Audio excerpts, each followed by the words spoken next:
नमस्ते class, hi this is Himanshu और एक नई कक्षा में आप लोगों का फिर से स्वागत है।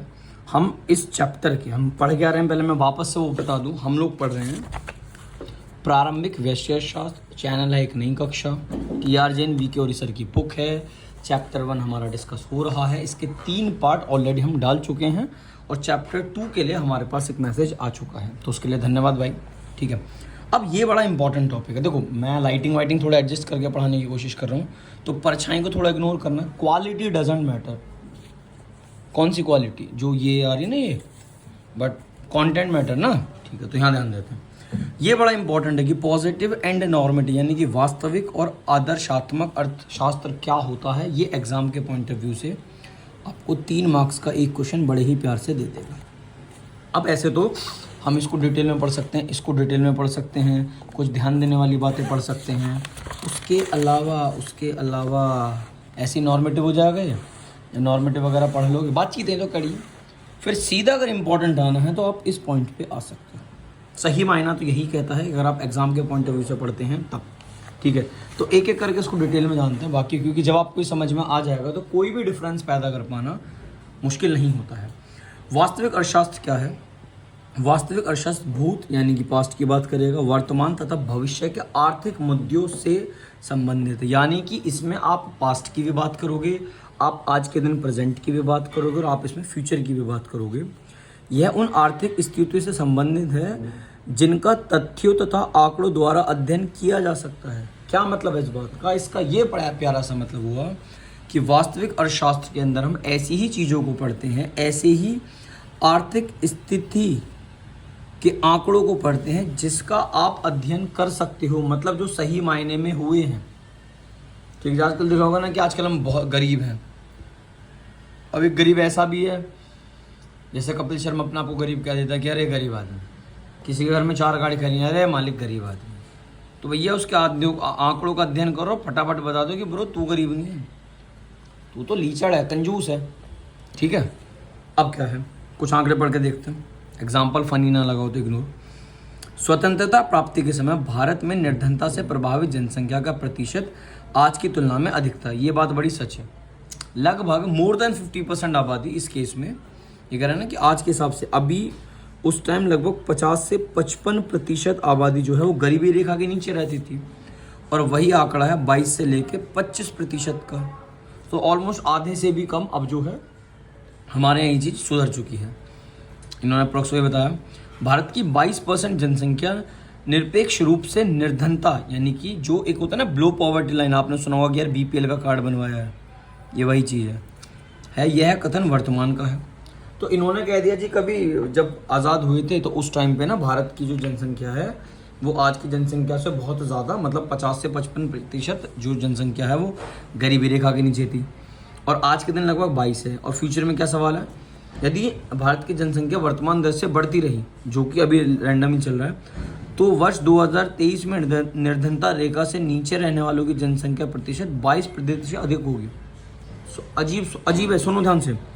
यदि भारत की जनसंख्या वर्तमान दर से बढ़ती रही, ऐसे ही बच्चे होते रहे जिस हिसाब से अभी हो रहे हैं, तो वर्ष 2023 में निर्धनता रेखा से नीचे रहने वाली जनसंख्या का प्रतिशत 22% से अधिक होगा। मजे की बात क्या है वो सुनना।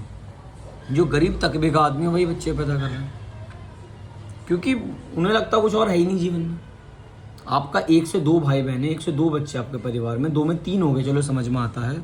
आप ना उनको शिक्षा दे पा रहे हैं, आप ना उनको स्वास्थ्य दे पा रहे हैं, बस जनसंख्या बढ़ रही है साहब।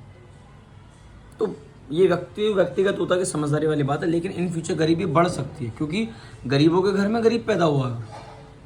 सही है, इट्स नॉट अ फनी। ये वे अवलोकन करते हैं जो एलिमेंट्स हैं जो भूत की वर्तमान की सबकी बात करें, मतलब क्या था, आज के दिन क्या है और फ्यूचर में क्या होगा, इससे संबंधित अगर आप बात करते हैं, वास्तविक तथ्यों पे बात करते हैं जिसको चेक किया जा सकता है, जो सही है गलत है इसका तथ्य प्रमाण दिया जा सकता है, तो आप वास्तविक अर्थशास्त्र की बात कर रहे हैं। इसकी कुछ अपनी अपनी विशेषता हैं।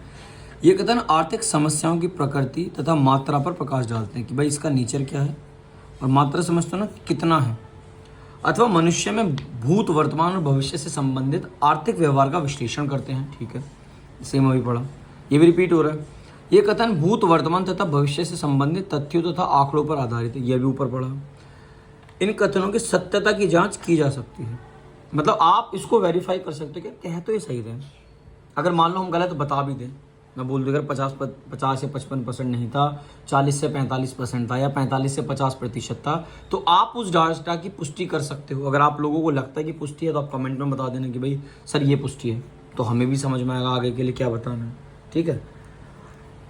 ये कथन अर्थशास्त्रियों को किसी कथन मूल्यांकन यानी कि वैल्यू जजमेंट अथवा विचारों को नहीं दर्शाते, जो वाद विवाद का विषय हो सकता है। अब कोई बहस करने लग जाए, मुद्दे तो बहुत सारे हैं, तो आप जो न्यूज़ चैनल्स में डिबेट देखते हो वो सही मायने में वास्तविक नहीं है, वो आदर्शात्मक यानी कि नॉर्मेटिव इकोनॉमी, क्योंकि ये लोग वैल्यू जजमेंट नहीं देते। आज के दिन हम बोलें कि यार चाइना दुनिया की सबसे ज़्यादा पॉपुलेशन नहीं, अब भारत करता है, डाटा अपडेट हो चुका है, अब भारत दुनिया में नंबर 1 है इन केस ऑफ पॉपुलेशन। और अगर ऐसे ही पॉपुलेशन बढ़ती रही तो देश की गरीबी ही बढ़ेगी। और ये मत कह देना कि भैया 10 बच्चे पैदा करके या 5 बच्चे पैदा करके घर में तुम ये बोल दो कि सबको नौकरी दो, संभव नहीं है। दुनिया का कोई भी देश इतना सक्षम नहीं है।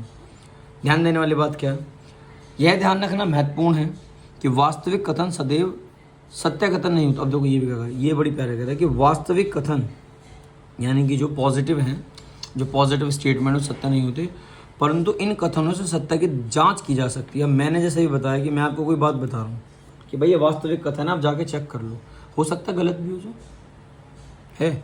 यदि एक व्यक्ति यह कहता है कि भारत की जनसंख्या 100 करोड़ है और दूसरा व्यक्ति ये कहता है भारत की जनसंख्या 139 करोड़ है, ये दोनों वास्तविक कथन हैं, भले ही जब पहला कथन गलत है जब दूसरा कथन सही है। हमें पता है कि 139-140 करोड़ के आसपास की आबादी है, 100 करोड़ से तो हम बहुत आगे निकल चुके हैं।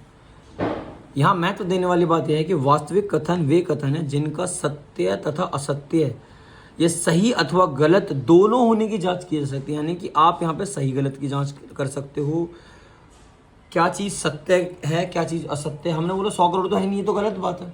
तो वास्तविकता के अंदर आप इस चीज़ को बहुत आराम से चेक कर सकते हो, इसीलिए इंपॉर्टेंट मिलता है। पता है लिखना मुश्किल हो जाता है थोड़ा सा, इसलिए मैं बता दूंगा कि क्या लिखना है। अब आदर्शात्मक में होता है कि यार गरीबी बहुत बढ़ रही है, कि भाई साहब सरकार की कमी है। क्या अच्छा सरकार की कैसे कमी है, बहस चालू। भाई साहब पाकिस्तान ने बदतमीजी कर रहा है, मार दो परमाणु। हमसे क्या होता, हम तो दूसरे को आज उड़ा दें। ये हो गया। आप बैठे बैठे जो बकलोली पेल रहे होते हो ना वहाँ पे कि भाई साहब चिलफन चल रहा है, ये वही चीज़ है। आदर्शात्मक अर्थशास्त्र क्या होना चाहिए से संबंधित है कि यार बुखार आ रहा है या पैर में चोट लग गई, तो कोई क्या करे शाम के टाइम थोड़ी सी दारू ले ली। एग्जाम्पल घटिया है मानता हूँ, लेकिन ऐसी सलाह मेरे पैर में लगी हुई है, तो सलाह ये मिली कि तन सी दारू गेल ले पैर पे, और जो बच जाओ हमें दे दी, हम पी लेंगे, चोट ठीक हो जाएगी। फिर किसी ने कहा इंजेक्शन लगा ले, किसी ने कहा पट्टी करा ले, किसी ने कहा पट्टी खुली छोड़ दियो। 100 तरह के कथन है भाई। क्या होना चाहिए पे दुनिया ज्ञान फैल सकती है। यह आर्थिक मुद्दों तथा आर्थिक समस्याओं पे अर्थशास्त्रियों के विचारों से संबंधित है। मेरे हिसाब से ये वो चीज़ है। विभिन्न अर्थशास्त्रियों किसी आर्थिक समस्या के समाधान के लिए विभिन्न उपाय तथा विचार प्रस्तुत करते हैं अपने अपने हिसाब से। विचारों में कथन मूल्यांकन निहित होते हैं, सबके अलग अलग, उसे ध्यान रखना। मनरेगा, महात्मा गांधी राष्ट्रीय ग्रामीण रोजगार गारंटी अधिनियम। आप लोगों को बड़ा अजीब लगेगा, ये बोर्ड मार रखा 12वीं में 1 नंबर में, फुल फॉर्म पूछ रही थी भाई की। Mahatma Gandhi national rural employment guarantee act एक दिन देश में बेरोजगारी का समस्या को अंत करेगा, संभव नहीं है सही मायने में, क्योंकि ये लोग ऐसे लोगों को रोजगार देते हैं जो सही मायने में गांव देहात के हैं, बिल्कुल बेरोजगार हैं, और वो जो 22% जनसंख्या है ना उनमें से कोई एक है। ये जो कॉर्पोरेट में पड़े हुए इन लोगों के लिए नहीं है। मनरेगा केवल भारत के ग्रामीण इलाकों को बेरोजगार लोगों की वित्तीय सहायता देने की योजना है। मनरेगा के लाभार्थी अनुपादक मजदूरों की तरह रहेंगे। बात वही है, किसके लिए है, खासतौर पर ग्रामीण इलाकों में। सही कि भाई ये सरकार द्वारा बनाई गई तो उसके अंदर काम हो गए। वहाँ पे भी ग्रेड भी बहुत ज़्यादा है। पे ग्रेड इनका स्टेट और स्टेट अलग अलग हो सकता है, लेकिन ये बड़ा काम का है। हाँ 100% ये ऐसा नहीं कि पूरे देश की, ये किसी ने कह दी। मनरेगा को समाप्त कर देना चाहिए क्योंकि यह करदाताओं के पैसे का प्रयोग करता था। अब देखो मनरेगा को कुछ लोग देते हैं कि करदाता कौन है, जो टैक्स पेयर है। सही मायने में हमारे यहाँ पे जो डायरेक्ट टैक्स पे करते हैं वो 2 से 3% है। डायरेक्ट टैक्स कौन सा होता है? जैसे किसी की सैलरी पे टैक्स लगता है, किसी के प्रॉफिट पे टैक्स लगता है, किसी की प्रॉपर्टी पे टैक्स लगता है, ऐसे। बाकी इनडायरेक्ट टैक्स तो लगभग हर व्यक्ति दे ही देता है किसी न किसी रूप में। और वो कहते हैं कि इसको खत्म कर दो, क्योंकि ये ना जो पैसा खर्च हो रहा है वो करदाताओं के पैसे का। नहीं भाई, कोई इसके सपोर्ट में होगा, कोई इसके निखालस अगेंस्ट में होगा। मरने का कोई तभी तक जारी रखना चाहिए यदि उसे अर्थव्यवस्था में संपत्ति सृजन में सहायता होती है। लो जी, अगर अर्थव्यवस्था में संपत्ति सृजन यानी कि आपकी एसेट्स बढ़ रही हैं, जैसे रोड इंफ्रास्ट्रक्चर डेवलप हो रहा है या किसी और प्रकार की सुविधाएं आ रही हैं, तब तो भैया कहता जारी रखो, नहीं तो बंद कर दो। सही है। लोगों में बहस चल रही है भाई, ये जो टीवी में डिबेट देखते हो यही देखते हो मेरे हिसाब से, ठीक है? सही है। देखो, ये ना कह रहा है, यहाँ कह रहा है, ये ना कह रहा है, यहाँ कह रहा है, हर व्यक्ति की अपनी अपनी राय, ठीक है? ओके, यह सारी बातें जजमेंट बेस्ड है, इसमें कथन मूल्यांकन हित है। इन कथनों के कारण विवाद या बहस हो सकती है, तो डिबेट बहस ही तो है। यह केवल विचार दर्शाते हैं, इसलिए इनकी सत्यता की जांच नहीं हो सकती। कि जी उसने बोल दिया ना, अकॉर्डिंग टू मी, मेरे हिसाब से ऐसा होना चाहिए। जब तो भैंस आदमी फूफाओं के मुंह बनते हैं या किसी रिश्तेदार की, हमारी तो सुनी नहीं क्योंकि उसके हिसाब से नहीं हुआ। यह कथन दर्शाते कि किसी भी आर्थिक समस्या का उपाय क्या होना चाहिए। आप एक बात कर लो कि भाई मेरे पेपर आ रहे हैं, कैसे लिखूं? 10 लोग 10 तरह की एडवाइस, ठीक है? बाकी आप रीड कर सकते हो, सेम वही चीज़ है, कुछ तो वाइब अपने अंदर से आ सकती है। अगर आपको उसके PDF चाहिए तो बता देना, कोई इशू नहीं है, मैं उसका PDF बना के आपको शेयर कर दूंगा। क्या होना चाहिए? केवल एक व्यक्ति के विचार को प्रस्तुत करता है, यह आवश्यक नहीं कि वह किसी आर्थिक समस्या का श्रेष्ठतम, मतलब श्रेष्ठ है ना, श्रेष्ठतम समाधान सिद्ध हो, ऐसा कुछ नहीं है। उसने अपनी राय रख दी, बात खत्म। वो सही भी हो सकती है, सही नहीं भी हो सकती है। उदाहरण के लिए, स्वतंत्रता के पश्चात अर्थव्यवस्था में समृद्धि तथा विकास के संदर्भ में अर्थशास्त्रियों ने निजी क्षेत्र के स्थान पर सार्वजनिक क्षेत्र को प्राथमिकता देने का निर्णय लिया, जो कि सही मायने में पूरा सही भी नहीं हुआ। इन्होंने कहा था कि जी प्राइवेट सेक्टर को इतना बढ़ावा नहीं देंगे, उसने कहा था निजी क्षेत्र को ज़्यादा बढ़ावा नहीं देंगे, प्राइवेट सेक्टर को उसकी जगह सार्वजनिक यानी कि जो पब्लिक क्षेत्र है, गवर्नमेंट सेक्टर है, उसको बढ़ावा देंगे। 40 साल बाद पूरी अर्थव्यवस्था बदलवानी पड़ गई थी, इकोनॉमिक रिफॉर्म्स आ गए थे। ये भी 12वीं में पढ़ोगे, इंडियन डेवलपमेंट के अंदर 1 नंबर का सवाल है।